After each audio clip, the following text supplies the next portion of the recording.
Hi everyone, welcome back to my channel. Today we're going to be talking about credit card minimum spends and how to hit them effectively without breaking your budget. So what exactly is a minimum spend? Well, when you apply and are approved for credit cards, especially high-end credit cards, a lot of time there's a sign-up bonus associated with those cards. Sign-up bonuses are usually what entices people to apply for the credit card in the first place. And sign-up bonuses can be a really powerful tool if you know how to use them to your advantage. The whole idea behind credit card churning is to apply for a bunch of different credit cards, get the sign-up bonus associated with those cards, and repeat this process so you gain a bunch of credit card points that can be used for things like travel. But in order to get this bonus, a lot of times you'll have to spend a certain amount within a period of time. So for example, for the Chase Sapphire Reserve card, you're going to have to spend $4,000 within the first 3 months of owning the card in order to get the sign-up bonus of 50,000 Chase Ultimate Rewards points. Since 50,000 Chase Ultimate Rewards points can be translated into $1,000 worth of travel, it's definitely worth it to get these sign-up bonuses. But if you have to spend $4,000 that you weren't going to spend in the first place to get this $1,000 worth of travel, then it's definitely not going to be worth it. And the credit card companies win out in this scenario. So the number one rule of hitting a minimum spend on a credit card is to never spend money that you weren't going to spend in the first place. These tips will help you hit that minimum spend without overspending and ensure that you'll come out on top. The first trick to hitting those minimum spends on these credit cards is to offer to pay whenever you're out to dinner with friends and family and have them pay you back later. So for example, if you go out to dinner with a group of friends, you can ask the server to put the entire bill on your card and then just Venmo request your friends for their portions of the bill. This will provide you with a huge boost towards your minimum spend without spending any more money that you were going to spend in the first place. An even better way to do this is to plan a trip with friends and offer to pay for the lodging up front. Airbnbs and hotel nights really add up, and this is going to be a huge boost towards your minimum spend if you're paying for this cost up front. Not to mention, a lot of places require a credit card up front in order to reserve the lodging in the first place. So you just have to make sure that that card is yours. The only important thing to remember with this strategy is to make sure that your friends actually pay you back. Just be organized with all of the expenses, keep the receipts, and try and send those Venmo requests right away so that you don't forget about them. The next tip I have to hit a minimum spend on a credit card is to try and schedule signing up for a new card around a large purchase that you've already budgeted for. This could be new appliances, airline tickets,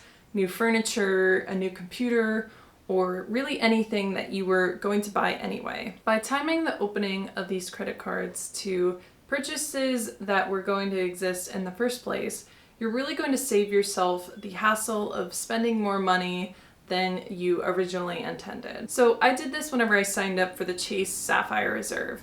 I knew that I wanted a new laptop, and so I decided to time my opening of the credit card with my purchase of the laptop. And so this was a huge boost within the minimum spend category. I could spend everything else as normal, and since I had that laptop purchase there, I was able to hit the minimum spend within 3 months. Another easy way to ensure that you're going to hit the minimum spend is to move over all of your subscription services to that card for the given amount of time that you have to hit the minimum spend. So for example, you can move your internet bill, your cable bill, Netflix subscriptions, and anything else that occurs monthly over to that card just within that time frame in order to hit that minimum spend. And if you move over those subscriptions as soon as you get that card in the mail, you're going to have a decent amount of time to build up to that minimum spend. Another trick to get you closer to a minimum spend is to spend your money on gift cards. This is a delicate technique and, in my opinion, should be used in